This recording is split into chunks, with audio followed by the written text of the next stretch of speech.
Putin's days are surely numbered. Ukraine is doing better and better day by day. Kyiv claims it has recaptured another village from Russian occupation in the southern part of Ukraine. It's the 8th village Ukraine says it is taking control of since the start of its spring counteroffensive 2 weeks ago.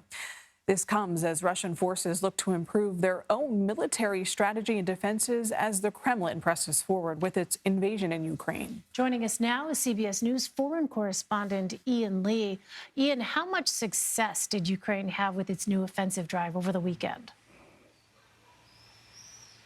Well, really what we're seeing right now is Ukraine making small gains along that entire front line from the south there all the way up into the east. They have, as you mentioned, taken 8 villages, but they haven't really made a lot of major gains along that line. I was speaking with some soldiers today. They're fighting in the area around Bakhmut. They say that they are able to push the Russians back, but it is slow right now. They are facing stiff resistance, but they do believe that they have the upper hand. And you mentioned that not particularly significant gains, but how meaningful are they?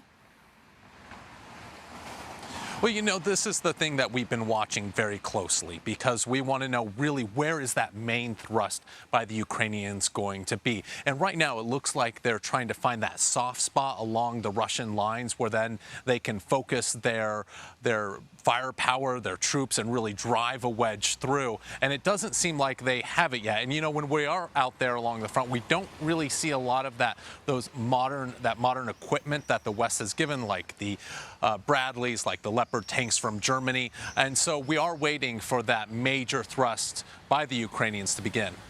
Well, Ian, what do we know about the Russian reaction to these moves? Yeah, from what we're hearing from the UK Ministry of Defense is that the Russians are taking forces from the Kherson region. That is a region down in the very southern part near the Crimea. That is where that flooding happened after Ukraine says Russia blew up the dam. They're moving troops to reinforce the line in Zaporizhia, which is in the south, as well as in the Bakhmut region. And so what we're hearing from the Ministry of Defense is that they want to make sure that those lines hold as Ukraine continues to make that counteroffensive. Again, it is still early days. This counteroffensive is only about 2 weeks old, so we do expect this to play out over the coming weeks and the coming months.